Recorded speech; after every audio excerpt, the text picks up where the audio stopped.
It's so much quieter these days without everyone around.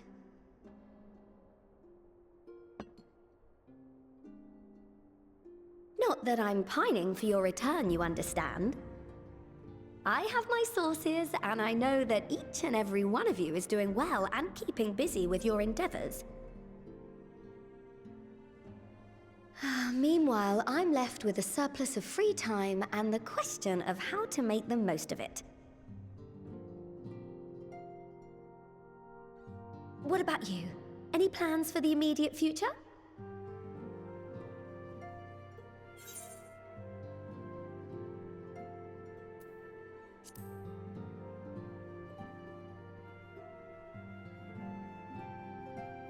I hope you weren't thinking of asking me for advice.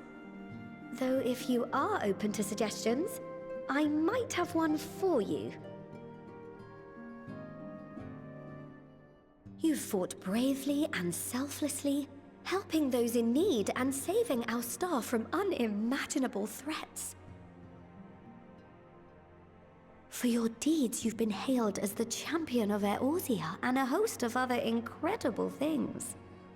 But why not put those titles aside for a while? Acquit yourself as a simple adventurer again and travel the world in search of wonder.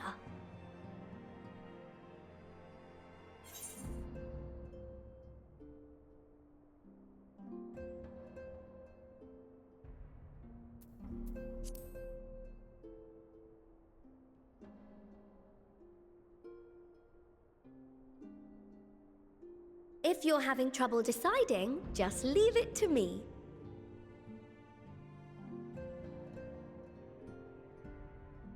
Thavnair, that's where you should go next. I doubt you were able to squeeze in a proper tour of Radzat the last time you were there. What with the burning skies and rampaging monsters and so forth. And I'm sure Vritra would be pleased to see you. Then there's the bounty itself. The Empire's presence in the region was always a deterrent to exploration. So if you've a mind to sail that sea, now's your chance. Just think of all the new experiences you could have.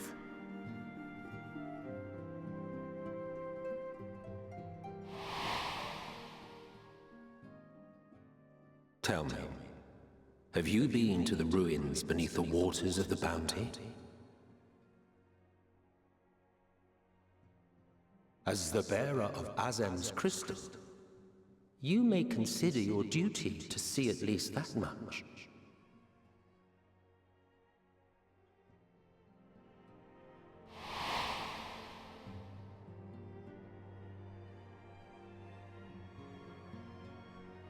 Oh, I know that look. That's an adventurer ready to take on the world. In anticipation of an occasion like this, I was planning to gift you a new set of traveling clothes, but it's, still a work in progress.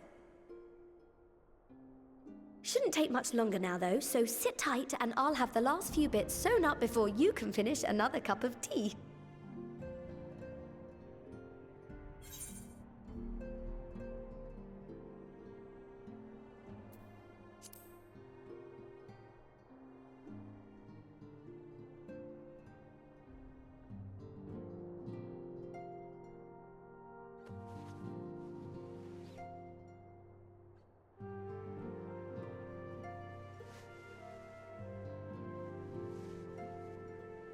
Stitch in here and trim in there.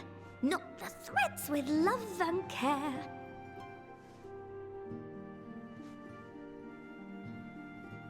Just a little more to go.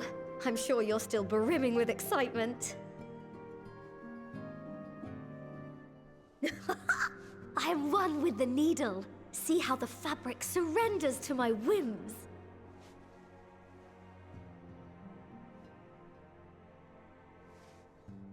Don't worry. I'll make sure the lining has plenty of pockets for all your little treasures. I swear adventurers are worse than children when it comes to hoarding every feather and leaf and animal hide they come across.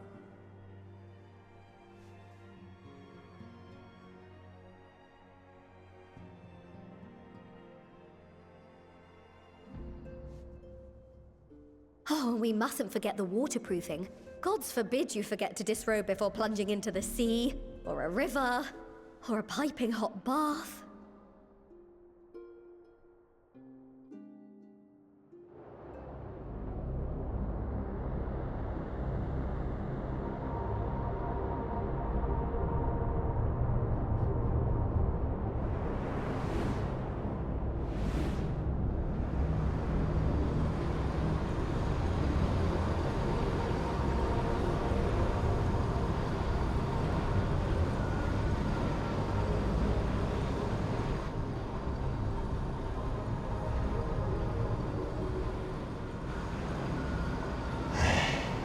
And thus I am returned.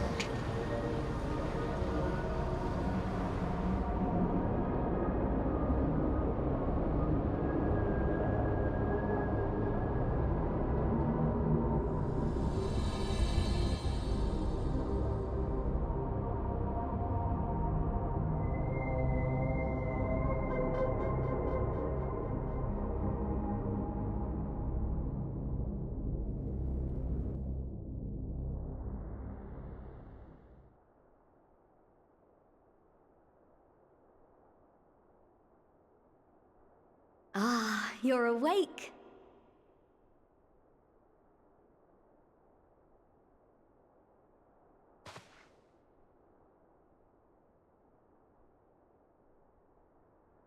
My apologies. I do get a little carried away with my sewing.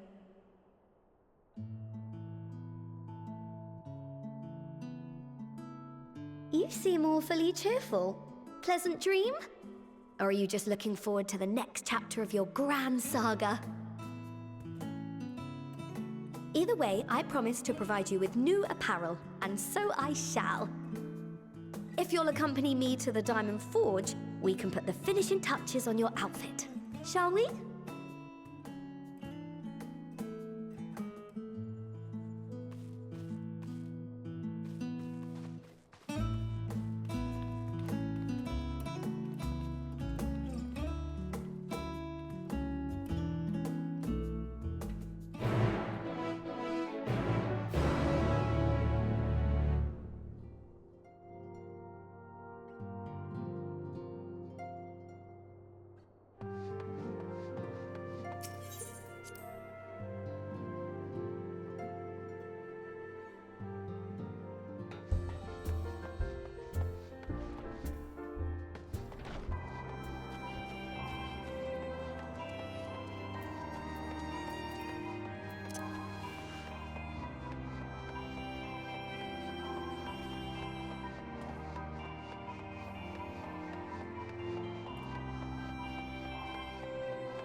Marshal, please! You must let me have that treasure map!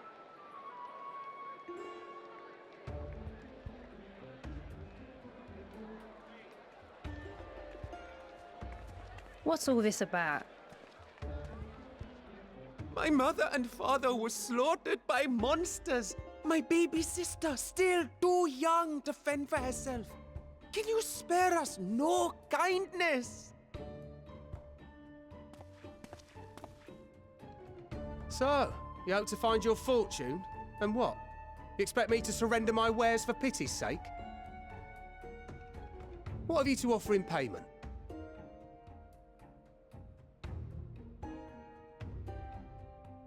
As I thought. Come back when you've more than rags to your name.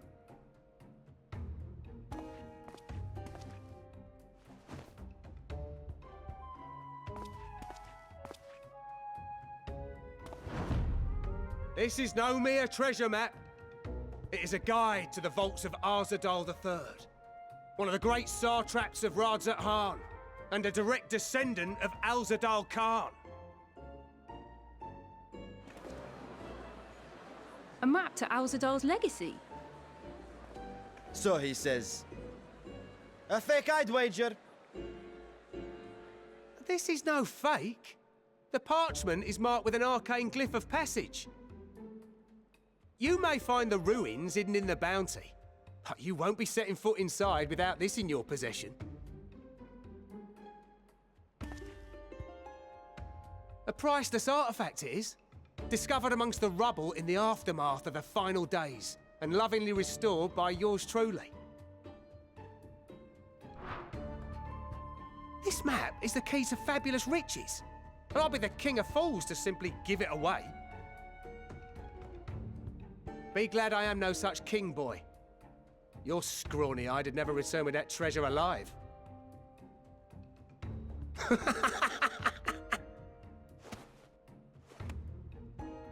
Oh, cruel fate! Why must you tempt me with wealth I am powerless to claim? How I shall envy the one who purchases that precious map! Whatever they pay will be but pittance against the golden hoards they stand to uncover.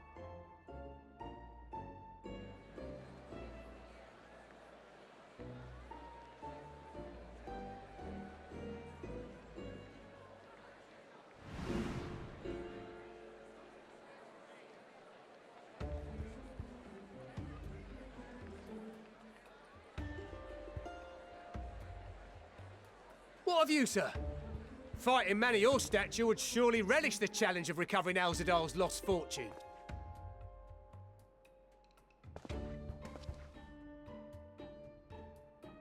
A fortune, you say?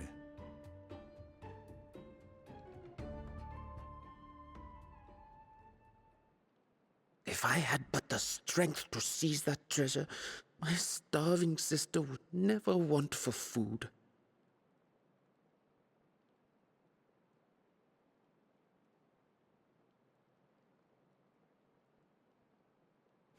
I'll take it.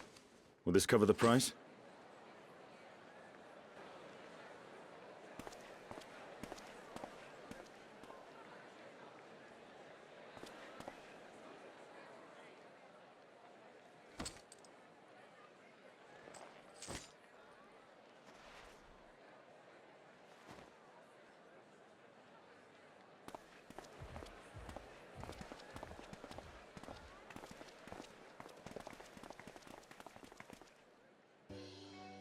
Well met, my friend.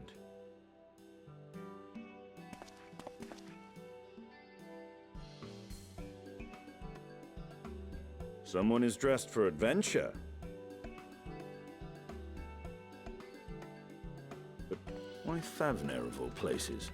Knowing you, I suspect there's more to your plans than sightseeing and shopping.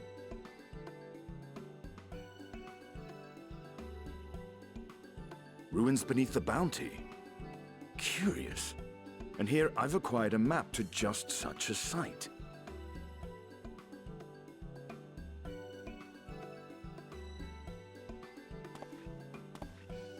With that sale, I do believe I've earned the rest of the day off. Thank you for your patronage, sir, but if you'll excuse me. You needn't mind us.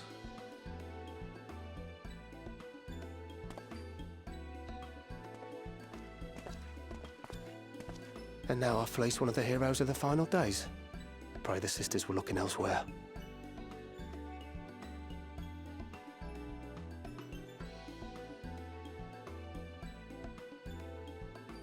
This map may or may not be genuine. Either way, we'll need a ship to find out for sure.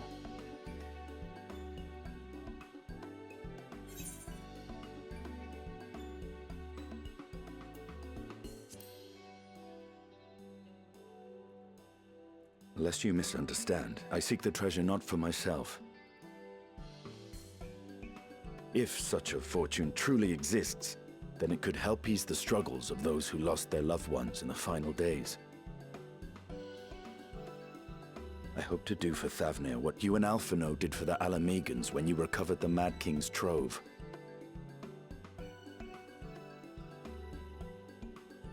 Come now. You know Alphino needs little encouragement when it comes to recounting the tales of your shared exploits.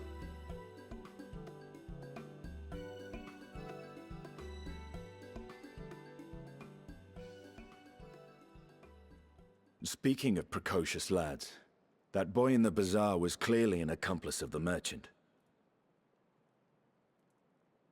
Suppose his role was to draw the attention of the crowd and add weight to the merchant's bold claims. Transparent act for the most part. It was not all mummery. The need to provide for his sister rang true enough. Thus, if some portion of the profits end up in that waif's pockets, then I will consider it money well spent, whether the map leads us to the vault or not.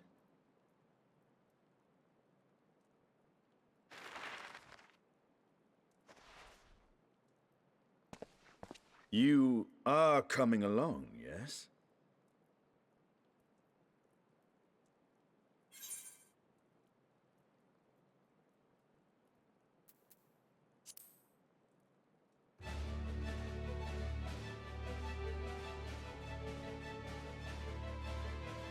I thought as much.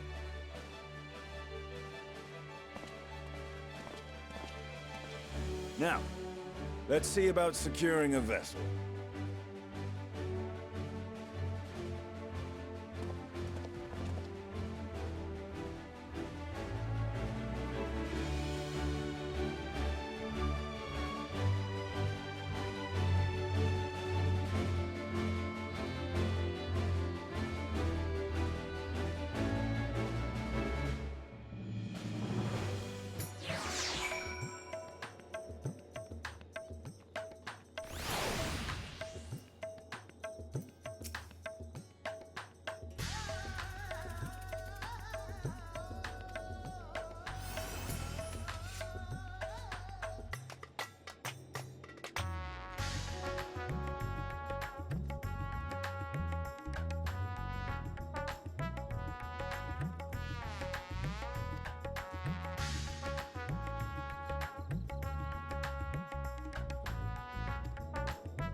Ah, Ojika, my good man.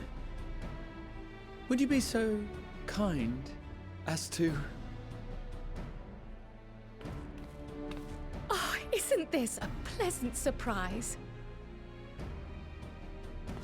I wish you had sent word ahead. I thought I was having visions for a moment there.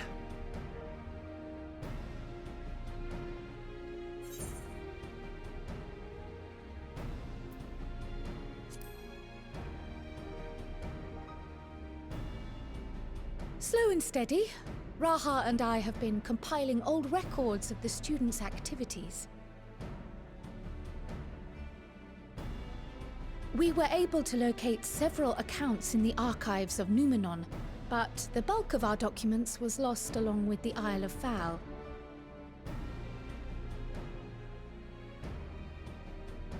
But what brings you to the Annex, my friend? Surely you haven't come all this way just to watch us shuffle dusty papers around?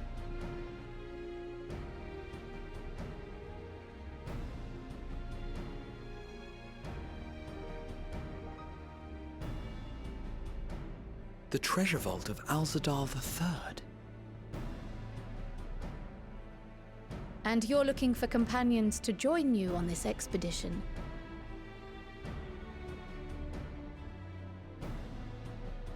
I would dearly love to accompany you, of course, but I'm afraid I'm committed to another task. On the subject of which, I had hoped to ask for your assistance.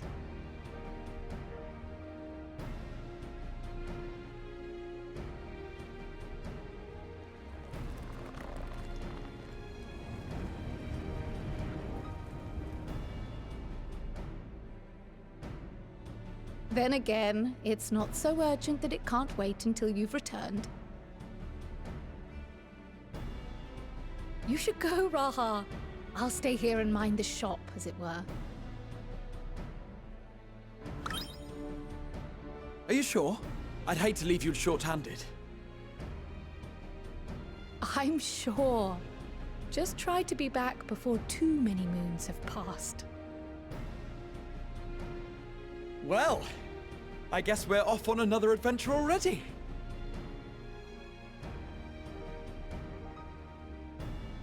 Have you asked anyone else to come along?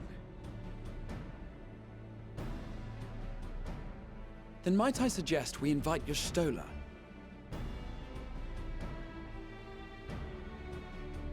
Ever since the Scions disbanded, she's spent most of her time cloistered within the Great Google Library, hoping to piece together a method to traverse the rift. It would seem, however, that whatever wisdom she sought there was not to be found. She arrived in Charlian the other day. We spoke briefly before she began her search of Numenon. Considering what you've told us of Alzadal's extraordinary feats, I do believe your Stola would be more than interested to hear what you have to say.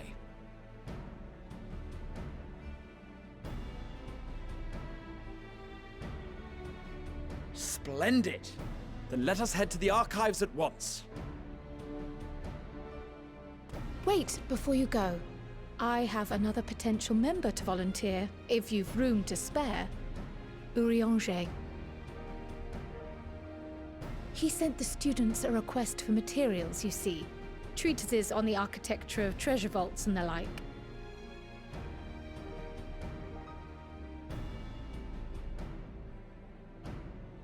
From what I can gather, the Loporrits are looking to make improvements to their own creation and wish to learn more about how we build things down here.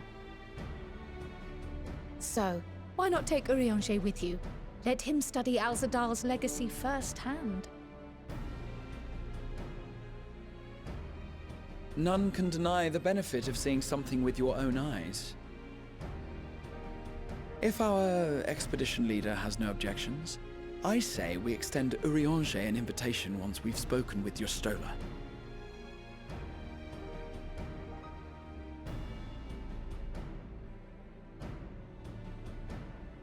Safe travels, you two. But don't forget, I'd still like your help with that other matter I mentioned.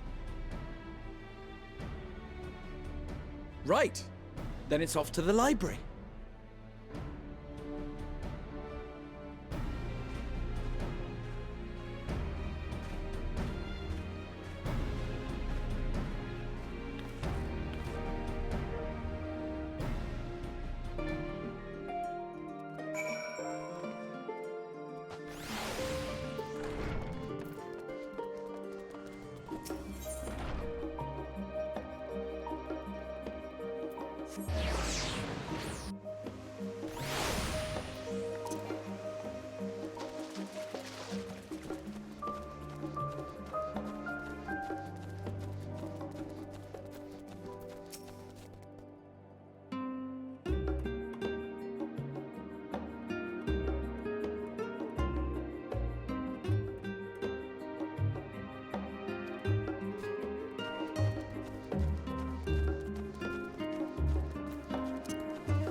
I've never known Y'shtola to doze off in the middle of research before.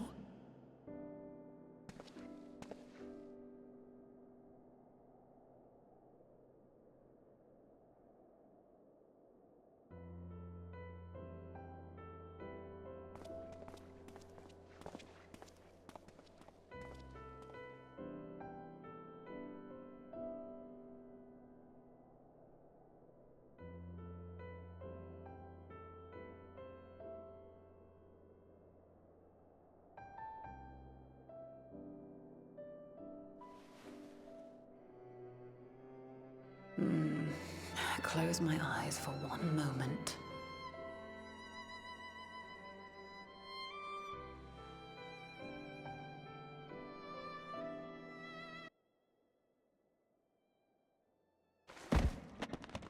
Ow! Ugh.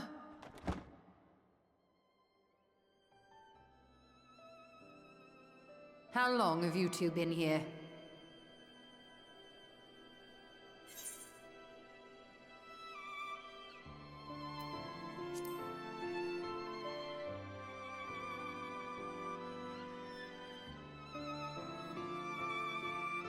Nor did I want to fall asleep.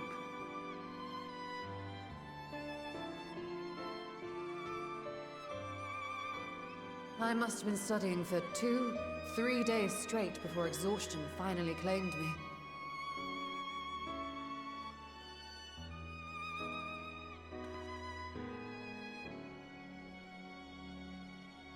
As you know, I've been researching ways to travel from the source to one of its reflections.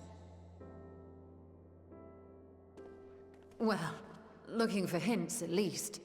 I don't expect to find a simple set of instructions tucked away in some dark corner of the library. So I've been skimming through the stacks, hoping to uncover even a partial mention of any similar feats in the past. A means to travel between worlds exists, and you can be sure I will find a way to employ it. So I promised Runar, but 'twould seem I've set myself a nigh impossible task.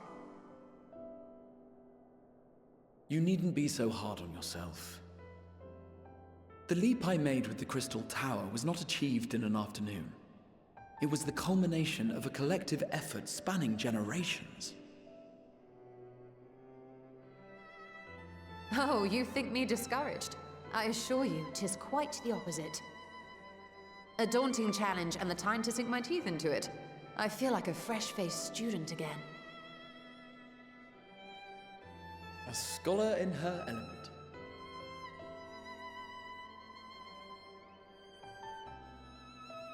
Indeed. Was there something else you wish to ask of me?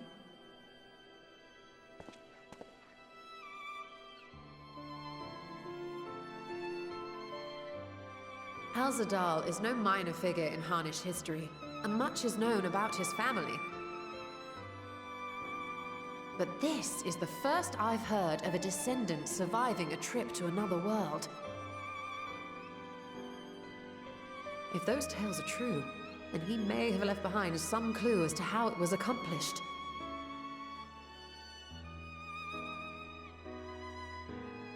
An invitation to delve into one of the world's lingering mysteries. As if I could refuse.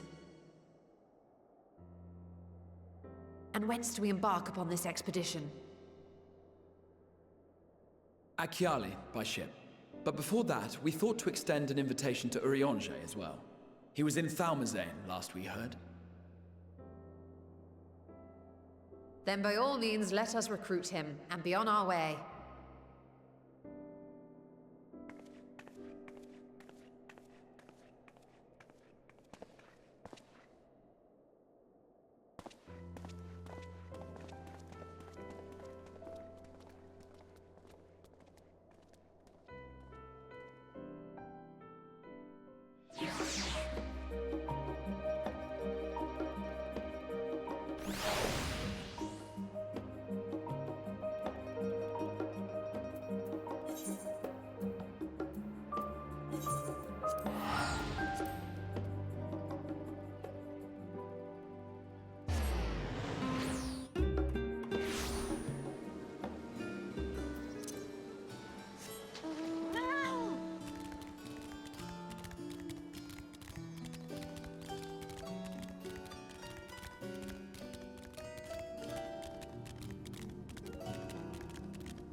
illustrious champion.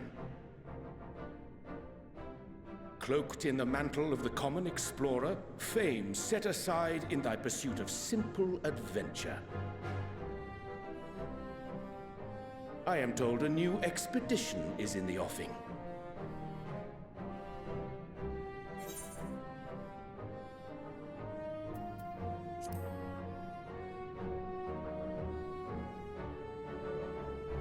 And thee. As ever, thou art the picture of strength.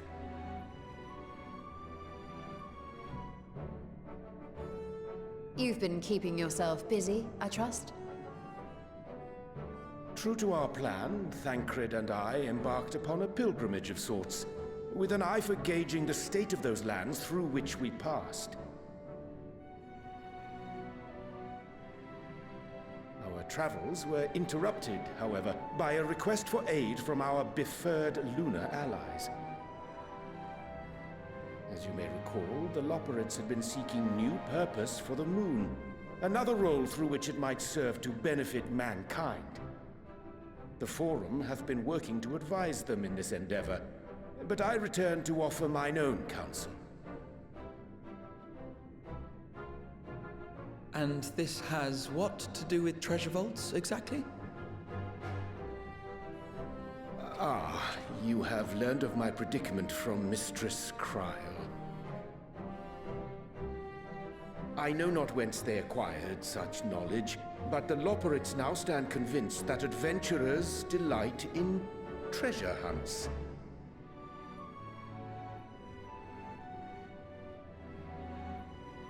Thus, with their newly built wonderland of riches and mystery, do they hope to entice all manner of daring delvers to the moon. So earnest and innocent was their desire to bring joy to the world that I found myself powerless to refuse them my cooperation. But what of you, my friends? Why are you come to Labyrinthos?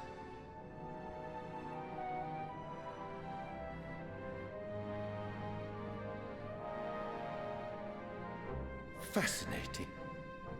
This is indeed a most fortuitous opportunity. I should be honored to accept thine invitation.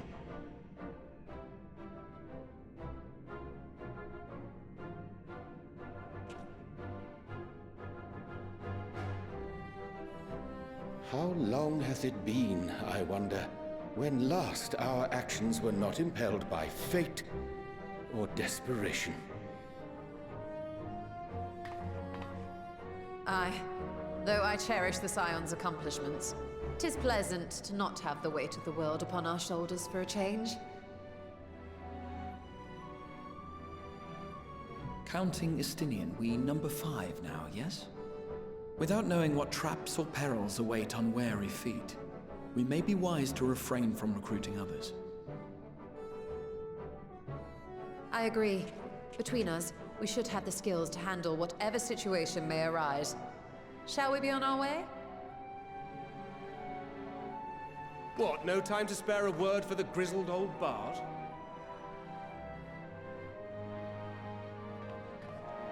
All is well, I trust? A wasted trip, I'm afraid. I'd hoped to catch up with a former mentor while you parleyed with the rabbits, but it seems our paths were not to cross.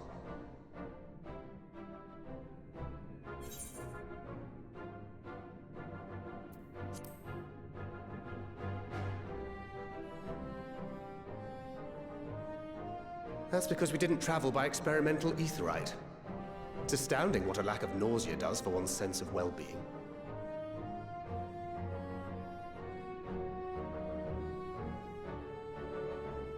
In any case, as we made our way around Ilzabard, we saw that much of the continent was in various stages of chaos. A certain amount of disorder is to be expected. The final days are over, and the people no longer have a common threat binding them together. That's the thing with these fledgling troubles, eh? You need to keep an eye out, lest they mature into full-grown headaches. So, for what reason have so many esteemed personages seen fit to gather?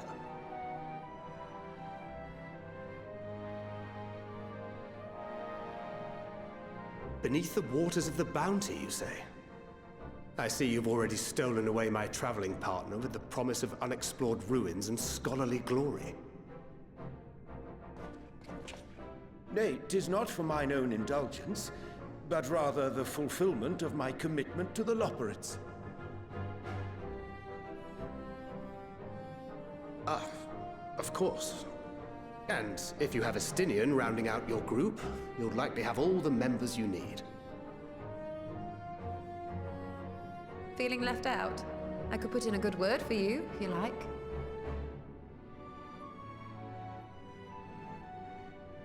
We may have been released from our obligations, but I'll never be free of that merciless wit of yours, will I? In all seriousness, 'tis best I sit this one out. Too many former scions consorting with one another might be seen as a cause for concern in certain quarters. I'll return to my usual reconnaissance and scout out the situation in the Far East. Feel free to share if you come across any interesting revelations.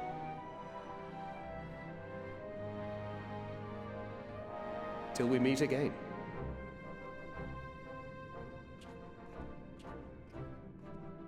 Shall we also hasten our departure? Sir Estinian will wonder what hath become of us.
I stand ever ready.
Be gone!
Ready! If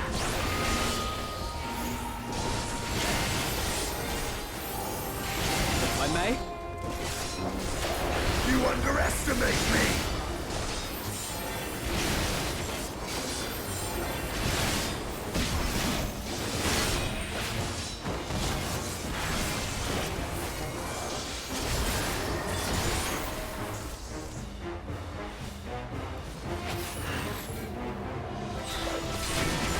This will hurt.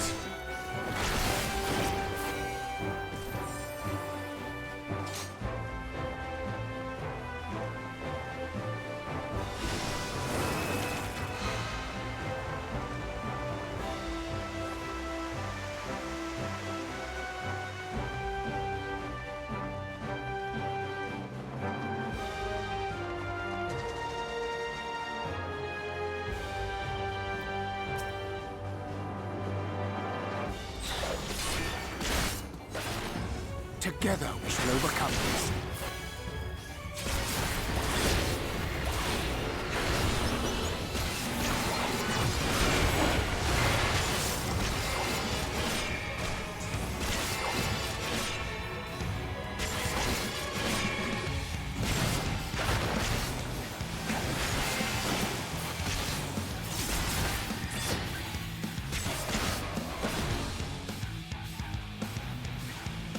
There!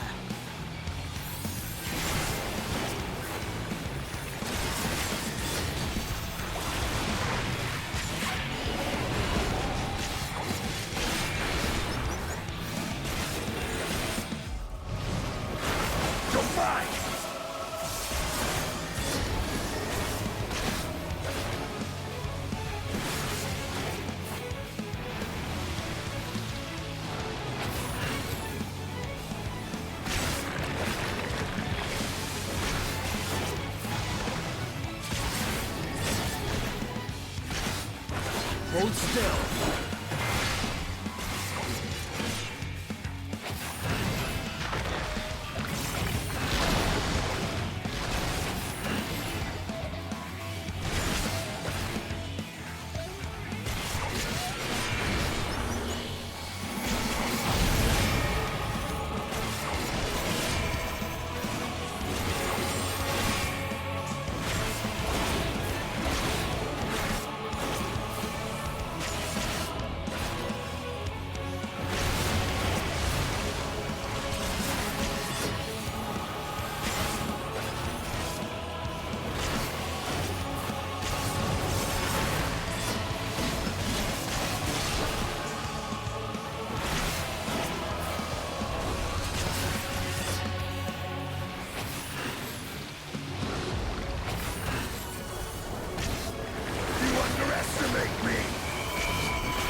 This will hurt.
Allow me.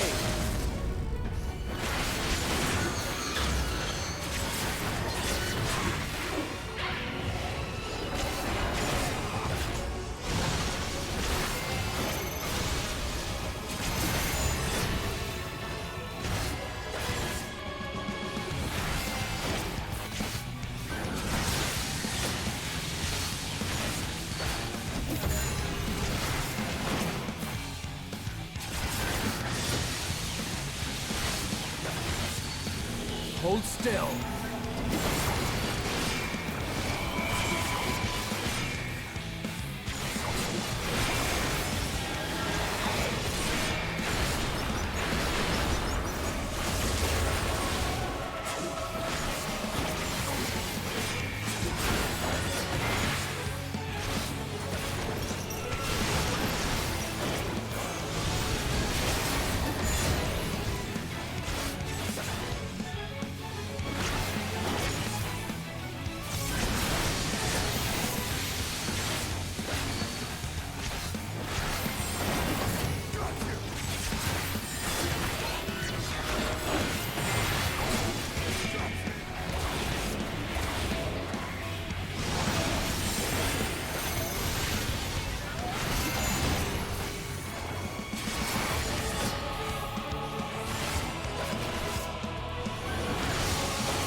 underestimate me!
What have we here? 'Tis not unlike a Hunnish alchemical furnace in design. Well, there is one way we might find out.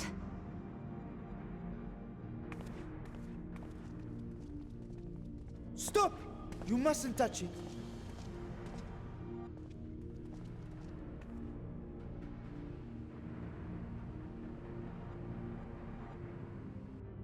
Vritra! Oh, my apologies. Should I continue calling you Varshan? You may address me as you wish. My nature is no longer a secret. Still, this is not a setting I imagined for our union. Surely you've not entered these ruins as common looters. Would that we could deny your accusations, but I fear you're not far from the truth. Great Vritra, might we beseech thee to explain the nature of this strange contrivance?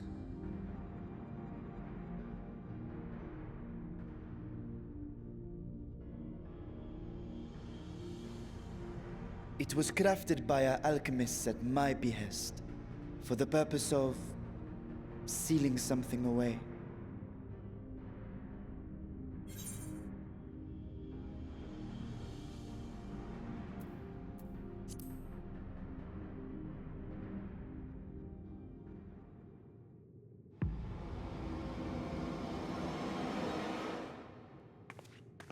You and I will speak later.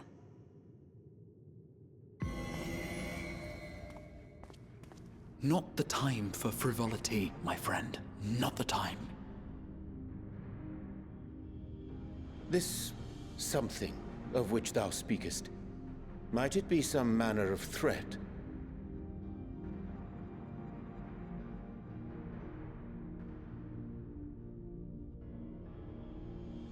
Perhaps I should simply show you.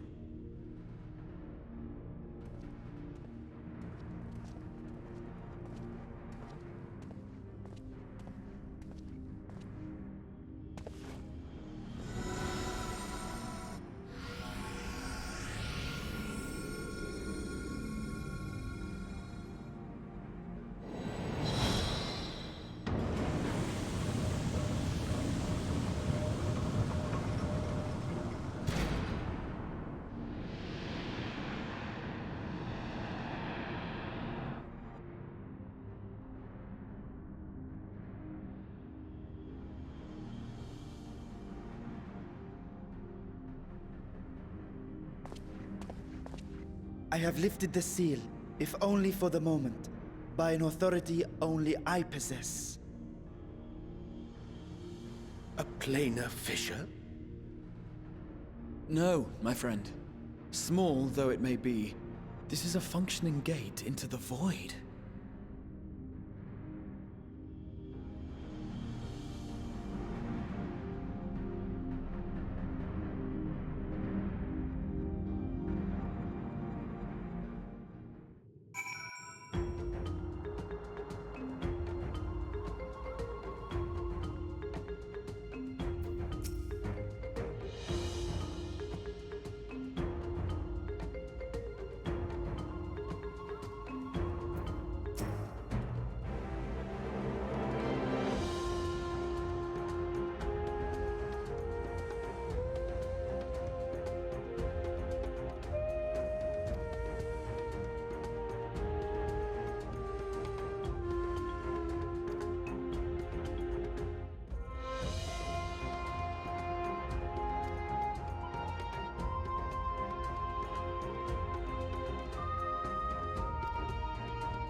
I must admit, I am deathly curious to know how a void gate came to be hidden in the depths of these ruins.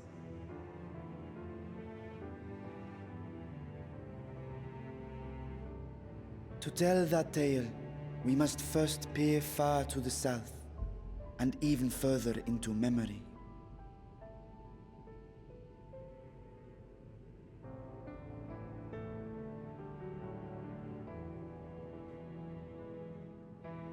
An age 5 millennia passed when the Algan Empire sent an invading force to the shores of Meracidia.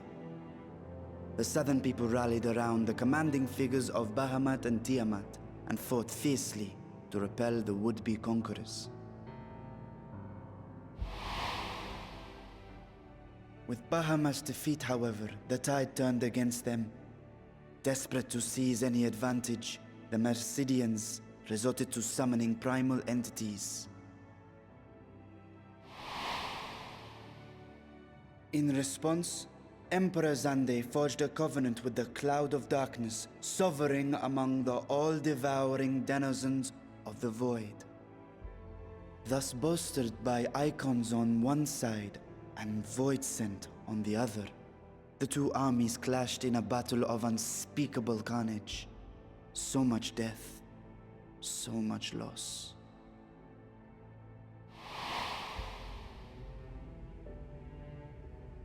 I consider myself well versed in that period of history, yet you speak as one who witnessed it happen. Indeed, I did. I heard Tiamat's roar of defiance and sped toward that war-torn land.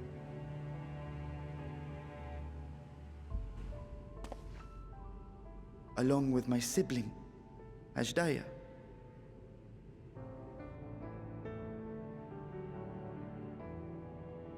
We dragons are not male or female as men are wont to classify, but elder sister is the closest a mortal tongue can come to describing what she meant to me. I was the last of our brood to hatch, and Ashdaya cared for me where my sire could not. Thus I was with her when Tiamat roared. I was with her when she journeyed south, and I was with her when she fought against the Void-sent hordes.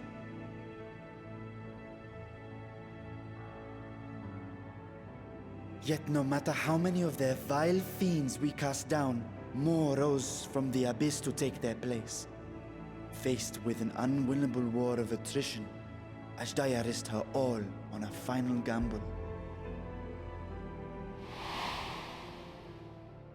She plunged through the Void Gate itself to strike at the root of their strength.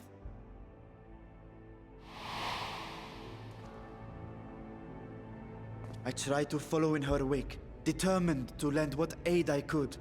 But even as I came upon Alag's glittering tower, I saw the rift close behind her. And Ashdaya has been lost to us ever since. I find I must retract my earlier claim of historical knowledge. Nowhere in the Crystal Tower's archives did I see mention of such noble sacrifice. That does not surprise me.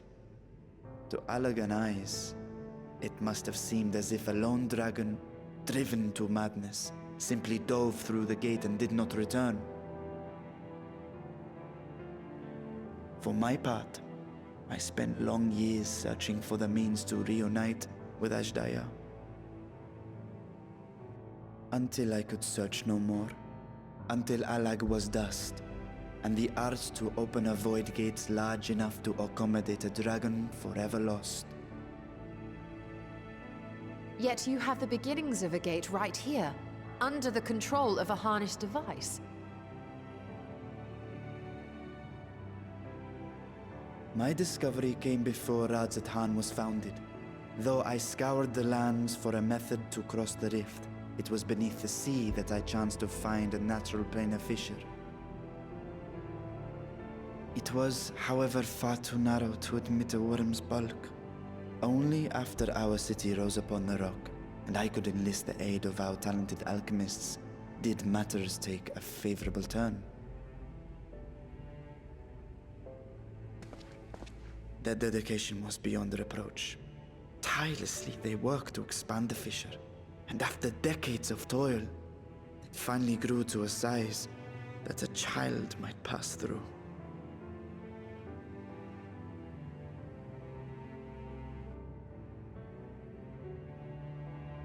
Not long ago, you told us that you called out to your kin, that Ashdaya's answer was silence. I suspect the conclusion to your tale is not a joyful one.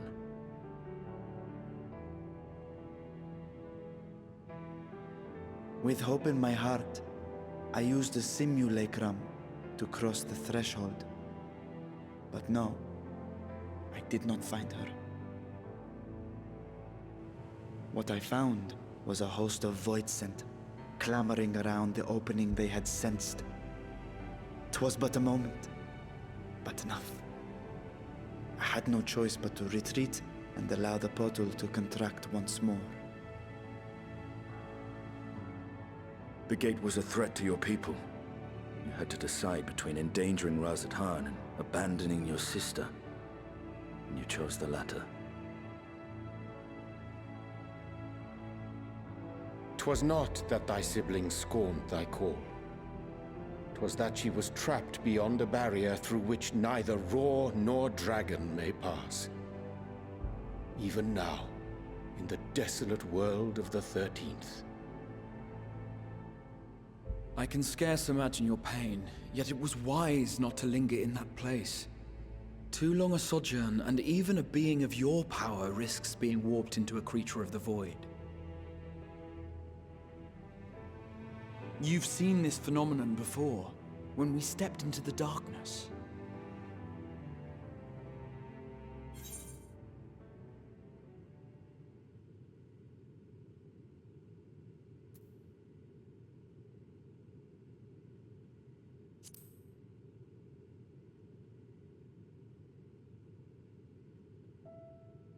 Turned purple?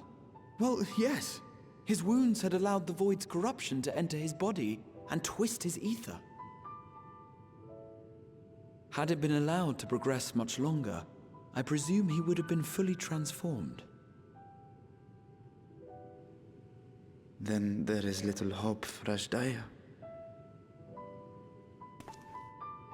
Ah, no. I hadn't meant to. I speak only of possibilities. The scales of the first brood are extraordinarily resistant to ethereal fluctuations. They are the protective talisman's core components after all, and even the corruption I described would struggle to overcome. Of course. With the warding scale in one's possession, one could conceivably survive a stay in the 13th without being warped by its energies.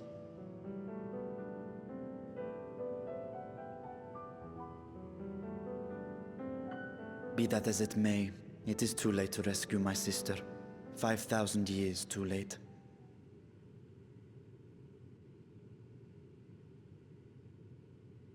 And now countless others look to me for guidance and protection.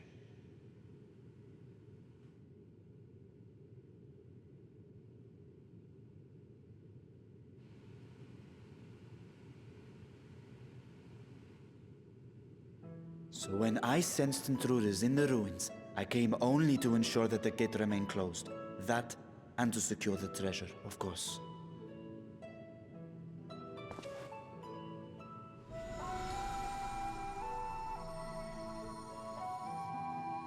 I wish only to forget the rest.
I thank you for your attendance.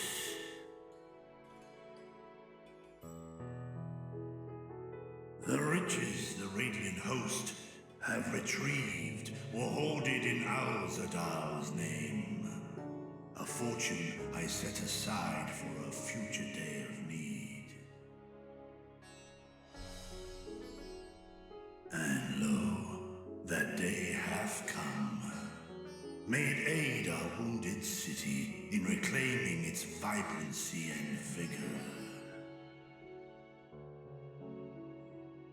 In better times, I would leave such a task to our capable Ahawan. God's rest his soul. Finding myself bereft of his counsel in the here and now, I will assume the responsibilities of mine office directly. Firstly, the treasure shall be sold for more convenient currency. Thence, invested into the trading port of Yedlamad. Our merchants must have their operations restored, their ships rebuilt. Commerce must flow once more. None were spared the tragedy of the final days. Of this, I am well aware. But an absence was created by the loss of Kalzal's consortium. And by filling it, we provide new means for our fishermen, our artisans, and others to bring their wares to distant markets.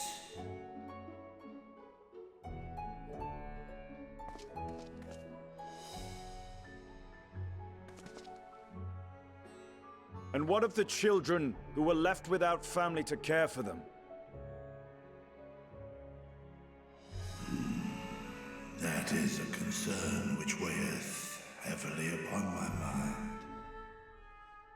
A simple gift of coin will soon be exhausted, leaving these young souls adrift on the fringes of our society. Nay, a proper solution is needed, one which doth guarantee their welfare for years to come. Thou hast surely seen how other nations rise to meet this challenge, adventurer. What dost thou deem the wisest course?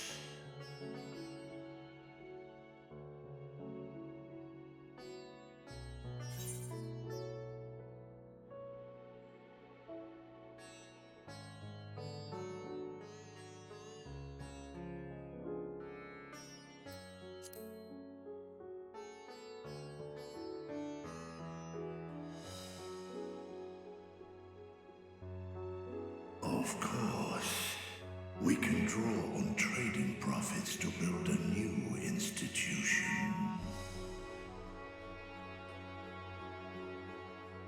Let us put this idea into practice. A contract shall be written, requiring all who receive of Al-Zadal's treasure to commit a portion of their future earnings towards the running of an orphanage.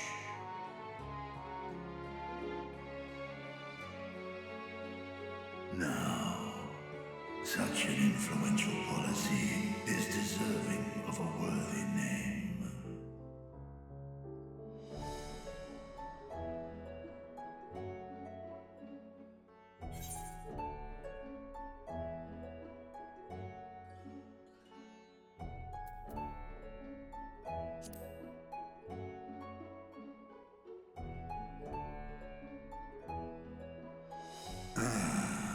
A fitting candidate.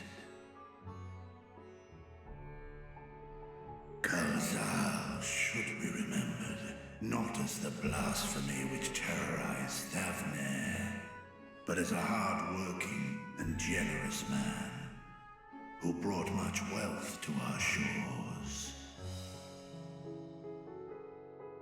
Do Many among you object to this proposition.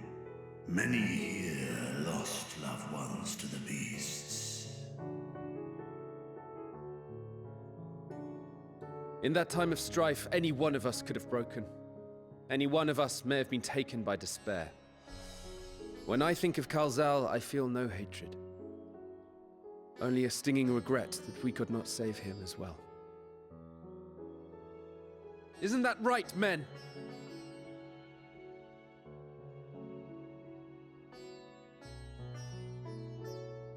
This bodes well for that boy.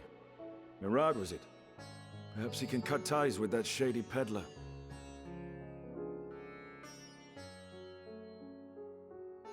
Then let it be done. Henceforth, this initiative shall be known as the Kalzal Foundation. Nabdeen, thou art to assemble a patrol and ensure that no child in this city liveth in squalor.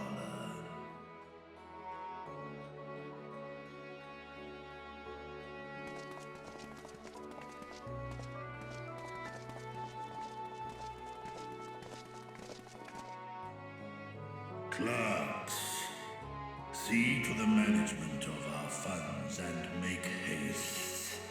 Our citizens must not suffer a day more than is necessary.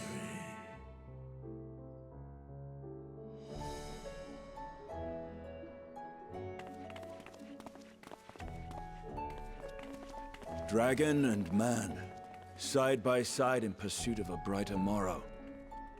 Reminded of Ishgard.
Right, here we all are. You discovered something new. I took a closer look at that device. I was able to determine how it keeps the void gate sealed, but not how it might instead be employed to expand the opening. For that, I would need to reference the technique developed by Vritra's alchemists, no records of which appear to have survived the intervening years.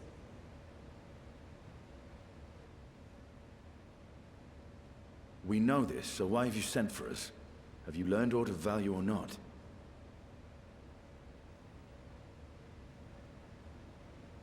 Patience, good sir.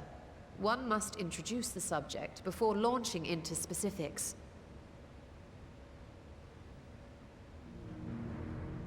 From what we understand, travel between worlds is accomplished by passing through the nebulous rift which exists between them. Picture, if you will, the moment you were called to the first.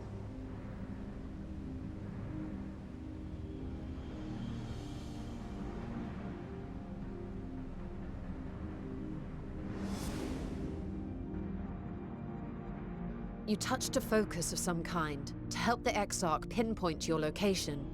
His summoning spell then channeled the energies of the Crystal Tower to begin your journey to his world.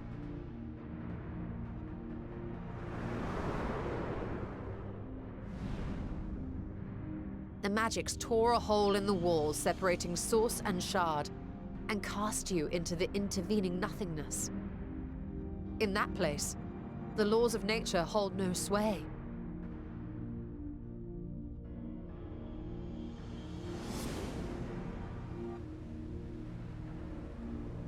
Yet even through this realm of temporal and spatial instability, you were borne safely to your destination in the first. The feat that guided you across such an unimaginable distance, both physical and metaphorical, was nothing short of a miracle.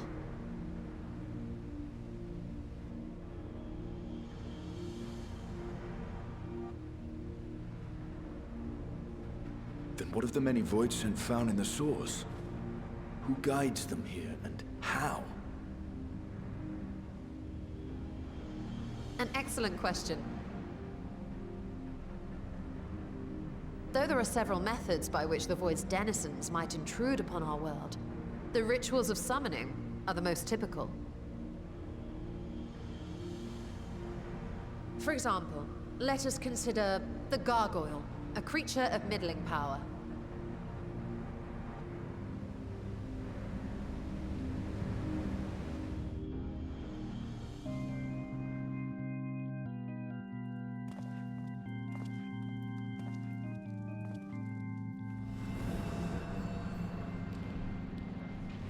To call upon such an entity, the prospective summoner must force open a void gate.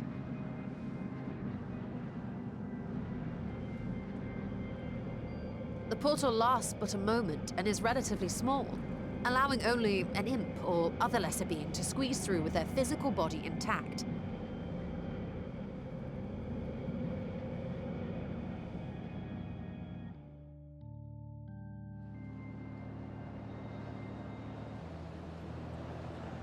Our more powerful gargoyle, however, is too large for that.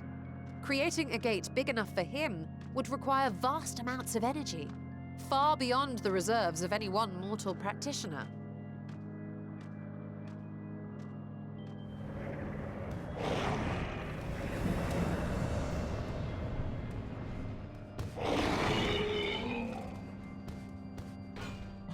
Instead, 'tis far more common to bring over only the entity's soul. We had a taste of that ourselves when a certain Exarch dragged us to the first.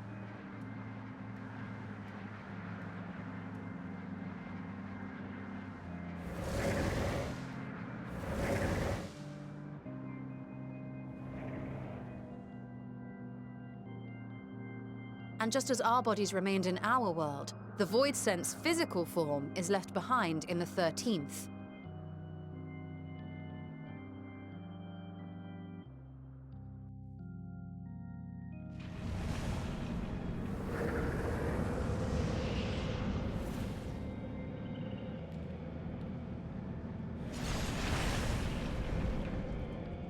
Once at its destination, the summoned soul is granted a temporary shell to inhabit. In the gargoyle's case, a stone effigy has proven a suitable vessel.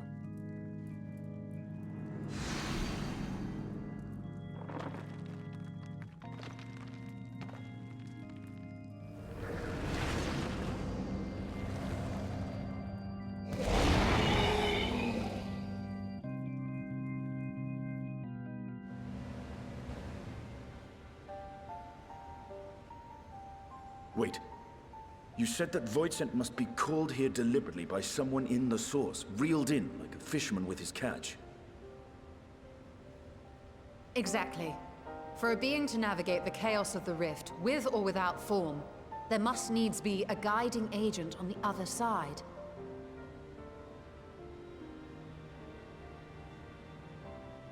When the hordes poured forth from Alag's Great Gate, it was the technologists who drew them through. Though to my knowledge, planar fissures are in essence natural passages between our world and the void, which require no such guidance to traverse. Why is only the boundary between the source and the 13th so fragile? So much so that it often tears open of its own accord. I believe solving that mystery is key to understanding travel between the source and its reflections. And how do you intend to get your answers? No. The danger is too great.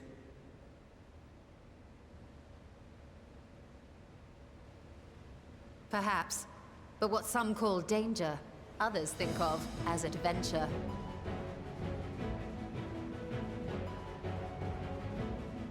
Were you not listening to my tale? Never mind that the means to expand the gate has been lost to the ages. Even could you force the portal wide enough, you would be greeted by an army of murderous horrors the very instant you step through.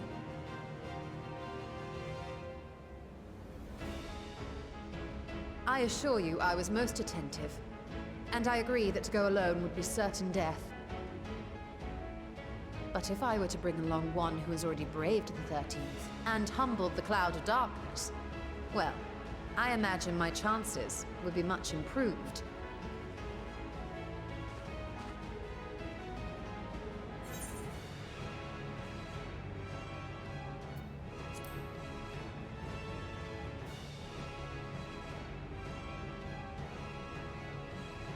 Since when were you one for the quiet life?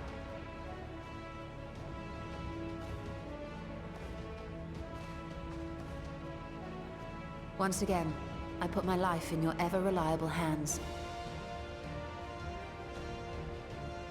That said, as much as I would like to march straight back to the Void Gate, there is the small matter of being unable to open it without the Satrap's personal authority.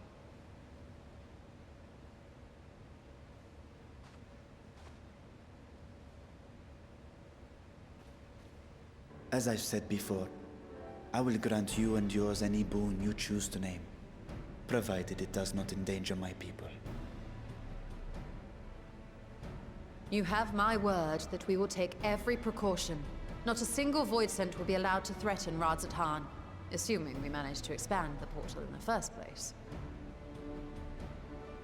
You have a plan. Actually, I had hoped you might help us with that. I presume the alchemists you retained supplied you with some explanation of their methodology. That they did. House Daimir was overseeing the project. Daimir. Ah, yes. The family associated with the great work.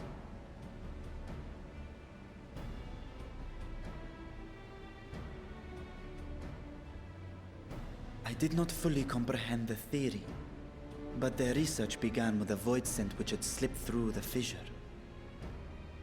After a thorough examination, they created an arcane simulacrum possessed of similar qualities.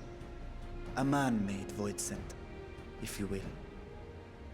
It was apparently indispensable in their efforts to enlarge the gate. A man-made Voidsent?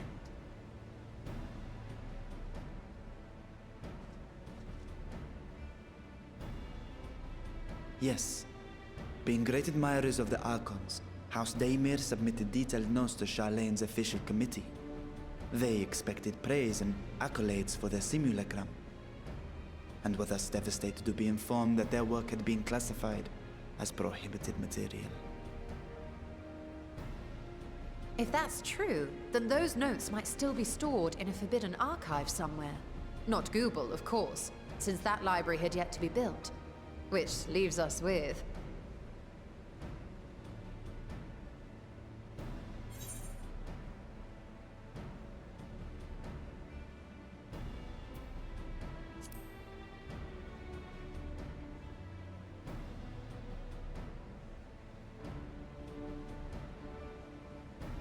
Indeed. Numenon's restricted stacks may very well hold a copy. In which case, I say we head directly to Charlene.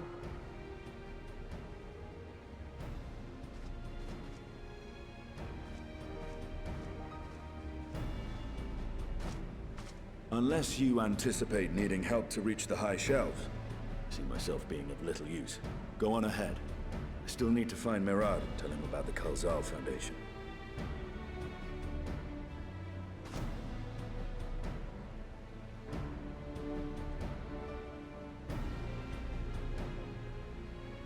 Let us be on our way as well.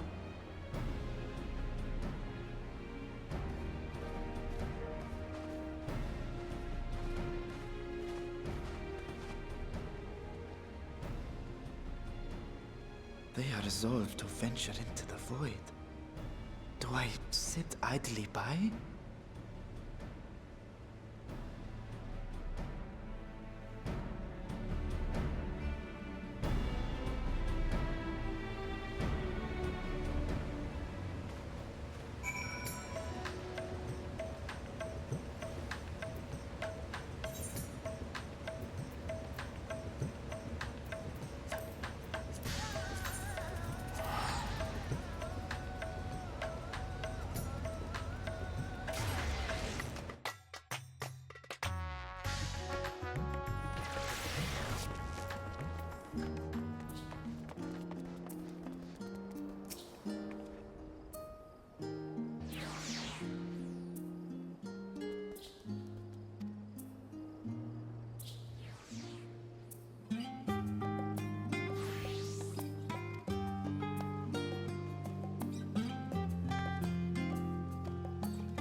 If House Damia's notes are to be found anywhere, it will be here. Let us begin.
Yes, the ether signature is unmistakable.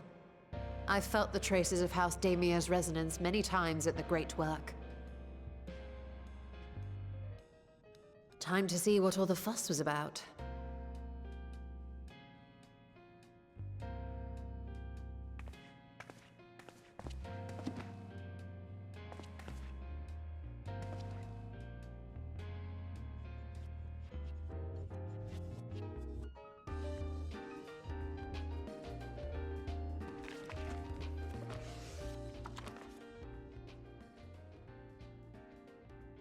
Among the ranks of the Voidsent, there exist entities with the power to call forth their brethren from beyond.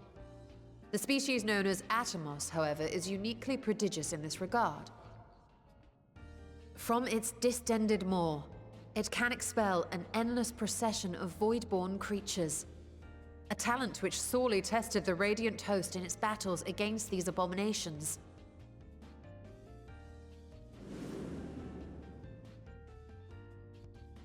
Surmising that the entity itself was acting as a void gate, we endeavored to capture a small specimen and subsequently examine its physiological structure. Our findings reveal that the Atomos had absorbed a planar fissure into its own flesh, which it could expand at will into a functioning gate.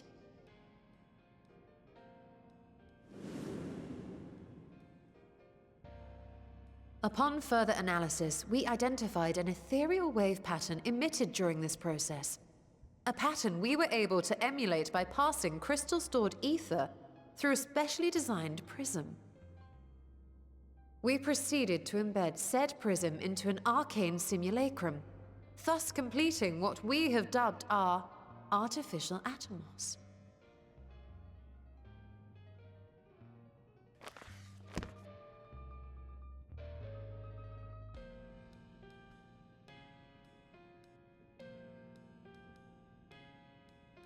How could I have been so blind to the possibilities? This species, not to mention its ability to summon Voidsent, has been discussed among academics for years now. Just before the advent of the 7th Umbral Calamity, we received reports of Atomos sightings from every corner of Eorzea. Surely you've at least heard the tales.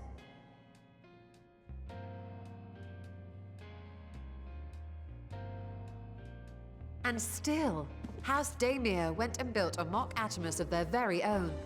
I'm not surprised the Archons consigned their work to a restricted archive. It was no easy task, but at last we've unearthed the volume we've been searching for.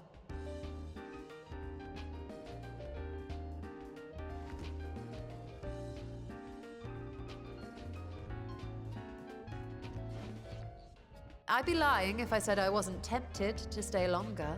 See what other forbidden titles might be lurking on these shelves. Ah, but that would be abusing the very special privilege we've been granted now, wouldn't it? Better not.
The ruins alone were impressive enough, but I never dreamed such a treasure lay hidden in the depths of the bounty.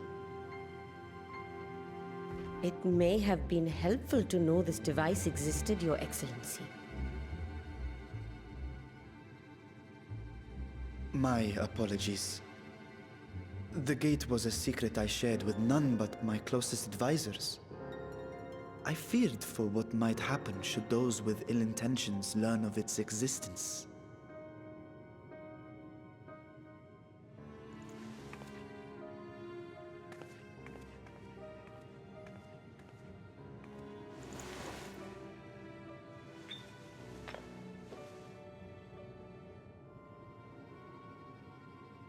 What is it you're doing now?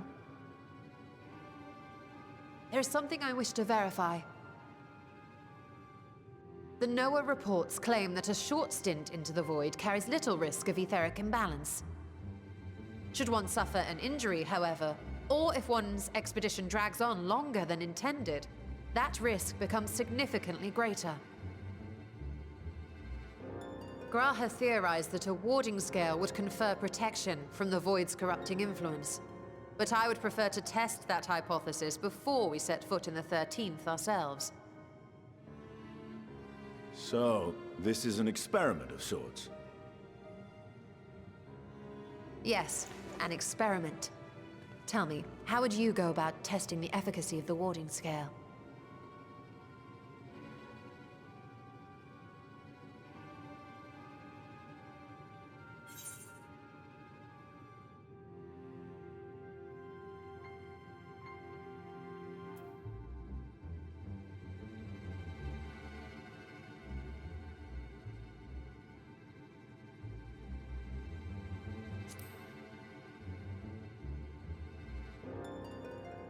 What?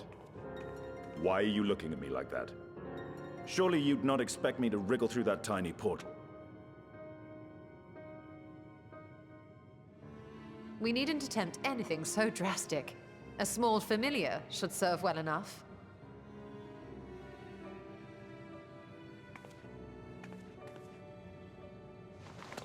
Now, a lowly imp can navigate a fissure, no matter how narrow. Which means an arcane entity of similar stature should be able to manage the same. I hadn't wanted it to come to this, but no other familiars will do, I'm afraid.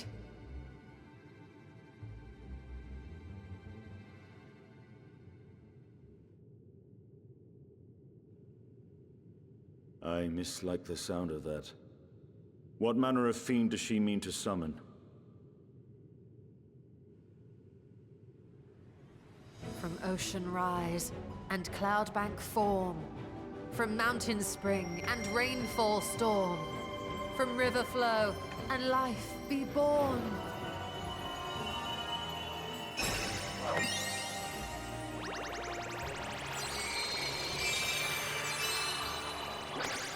Water, water, froth and foam!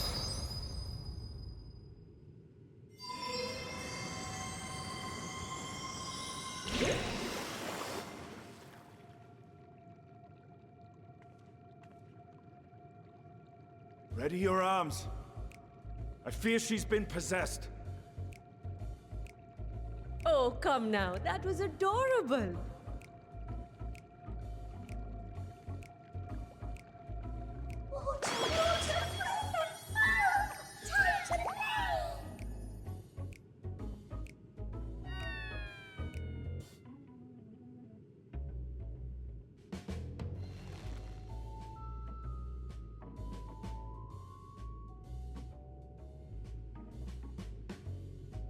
Though not my first choice. These familiars I conceived of as a child have the best chance of fitting through the gate.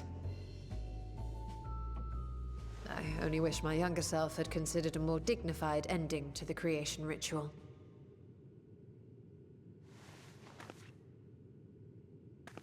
In any case, these two should serve us well. This one will bear a warding scale.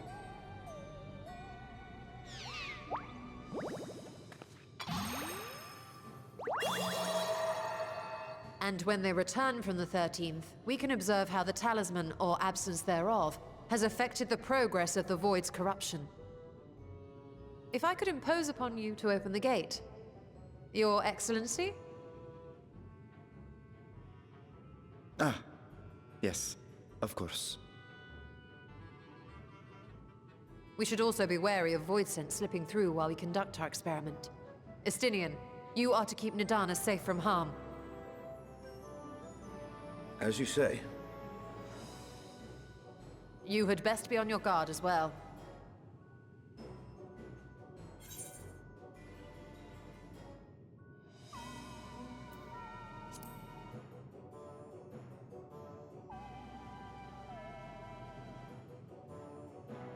Oh, are you volunteering to join the Nixies?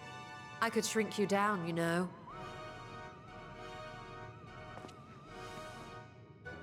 Let us begin, shall we?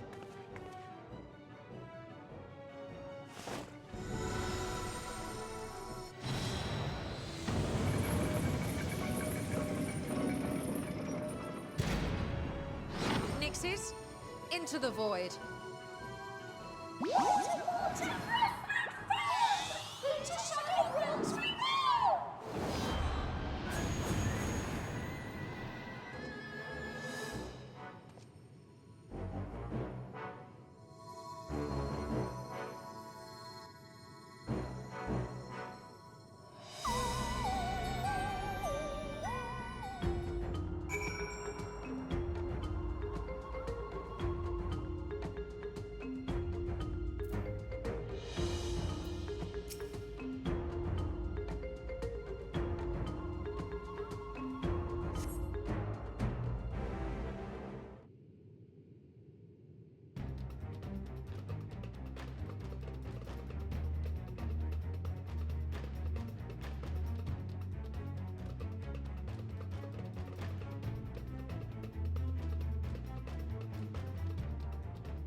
I think we've waited long enough.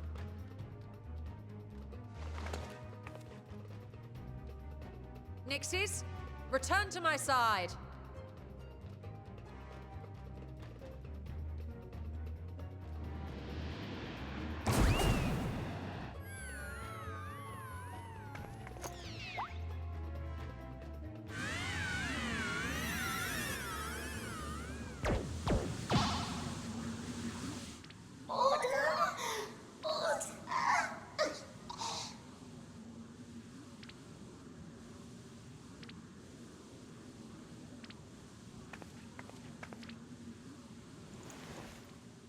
Thank you, little one. You did well.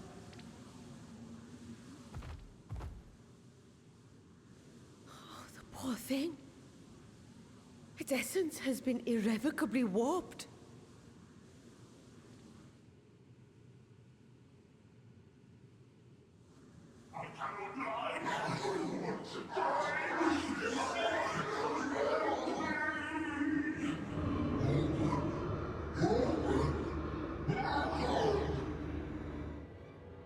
We're out of time. I must reseal the void gate.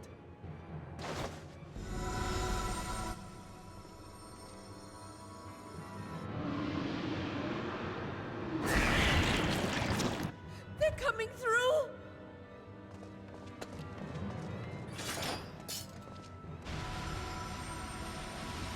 In the name of Alzadal III, I bar this door unto the void.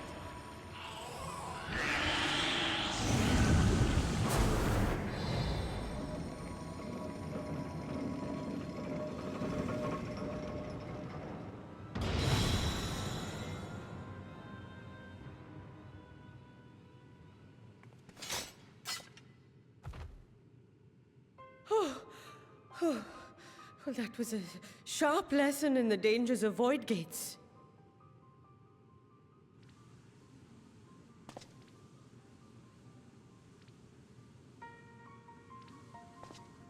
And what of our experiment? I'd say the results speak for themselves.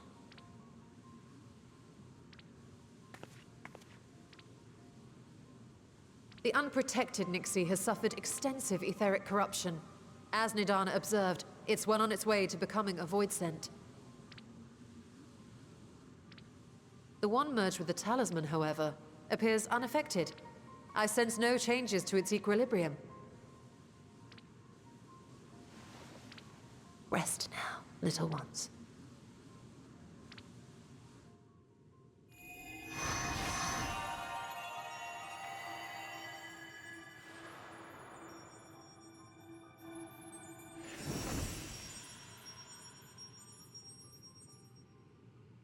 Graha's theory was correct then.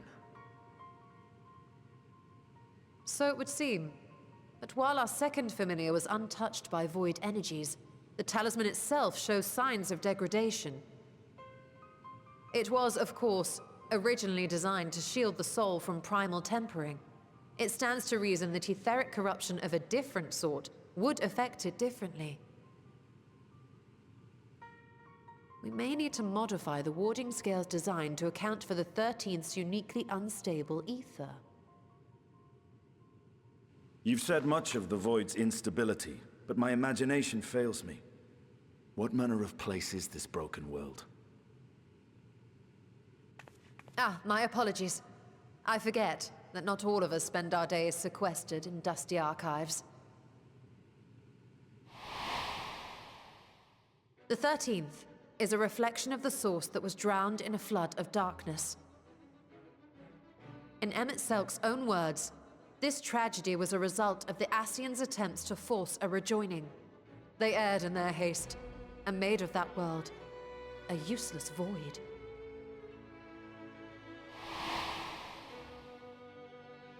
You remember Una Kalhai, the unusual child we met during our troubles with the Warring Triad.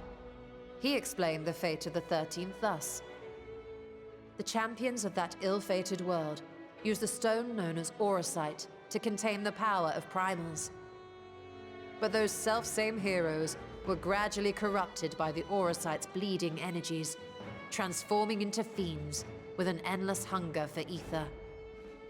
By the time anyone thought to oppose them, Light's strength had grown too feeble, and the balance of the 13th tipped into eternal darkness. And what of your own experience? Will you tell us of what you observed during Noah's expedition?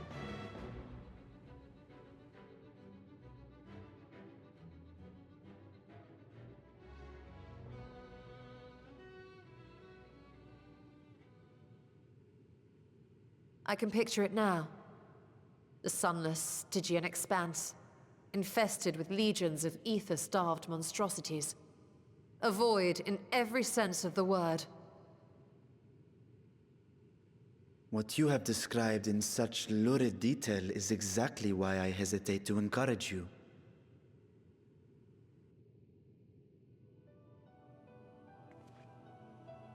Worry not, great Vritra. Our journey into the 13th is but the first leg of a longer voyage. A voyage that shall lead us to other reflections, to new mysteries and discoveries. And I mean to be there every step of the way.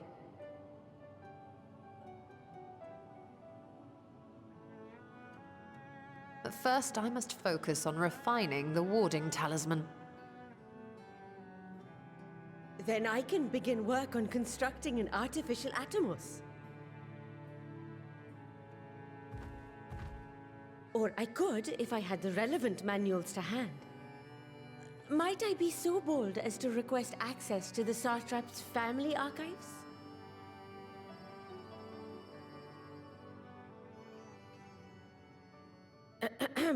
Your Excellency?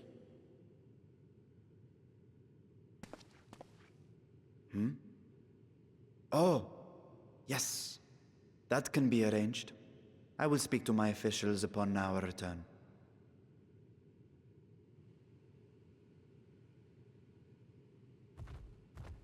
We will see you back in the city then.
Estola!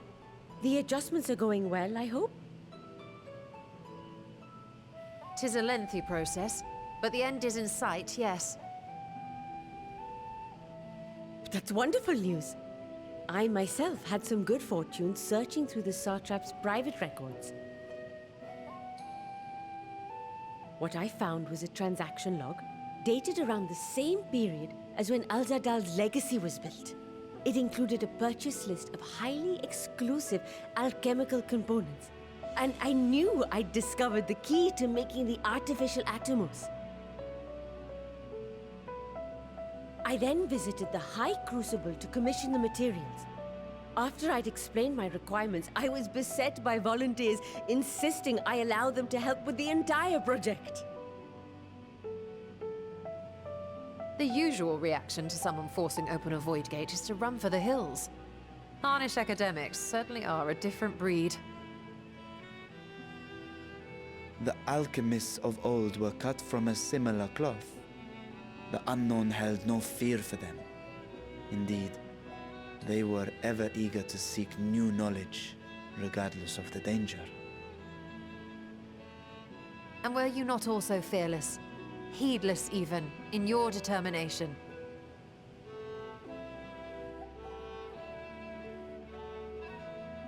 My sire entered his dormancy before I was hatched. And so it was Ashdaya who kept my eggs safe and warm. It created a bond between us. Even long after I learned to fend for myself, I rarely strayed from her side. She was my guardian, my sister, my dear companion. And not a single day passes that I do not mourn her absence. No matter how deep the darkness, I would not surrender my search. I promised myself the time would come when we would once more take to the skies together. But I am satrap now. The Radiant Host is here to serve, Your Excellency. Nabdeen, what is this about? Sir Estinian told us of your predicament. For centuries you have protected Radzat-Han, never showing your true self, hiding behind a curtain and living only in service to the people.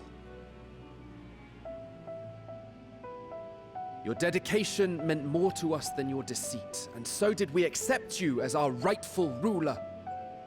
After all that you have sacrificed for this nation, did you imagine we would begrudge you your heart's desire?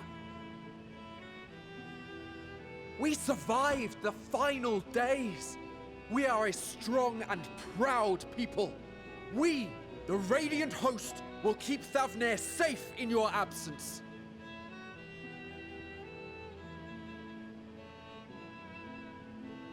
I am grateful for your loyalty and for your encouragement. And yet... Now you listen to me, Varshan!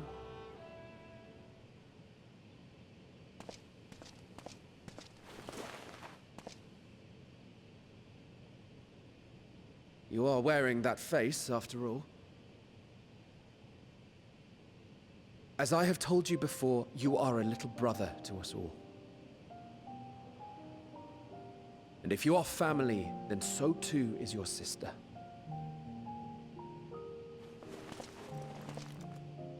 We are there for you if you need us. But do not ask us to sit by and watch while you abandon a sibling you have ached to rescue for millennia.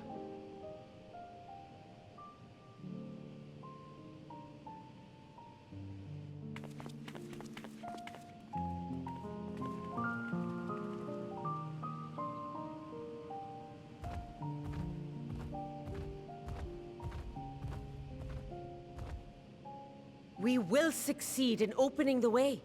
It is only a matter of time. All you need do is prepare to step through to the other side.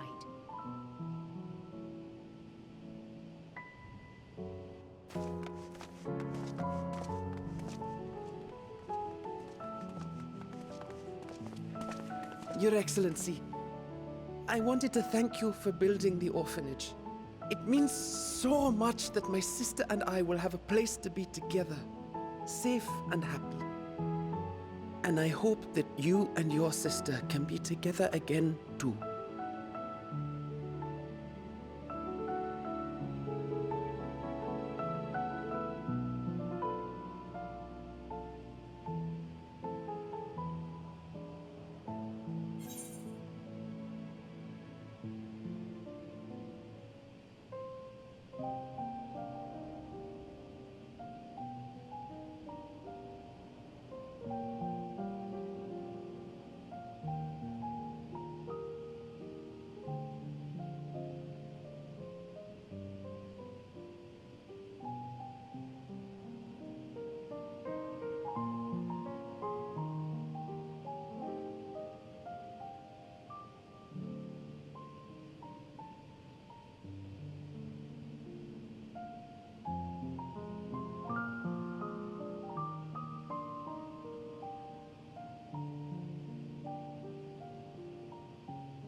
Take heart and protect them well. Such were the words I once said to you, and here I stand, failing to live up to them. If my heart is torn, I am fit to protect neither Ajdaya nor Radzatan.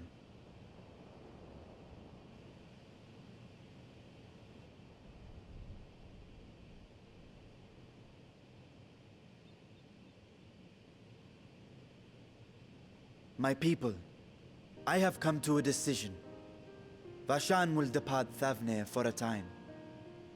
My dragon self will remain in the palace, but only to conduct the satrap's most essential duties. While I am focused on controlling this vessel, there may be matters that escape my attention. I rely on you, my trusted friends, to watch over one another until I return.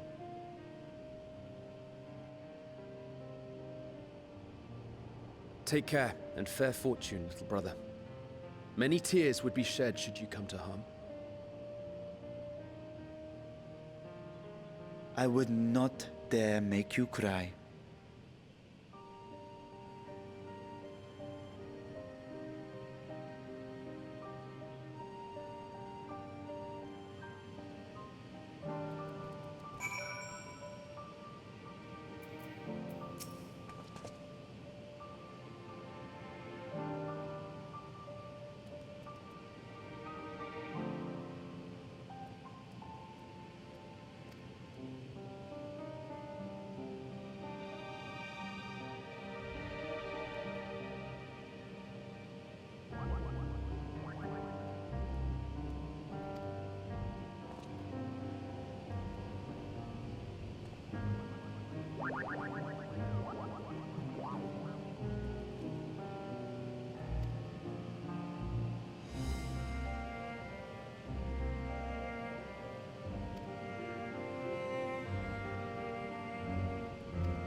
to this world, bereft of savers,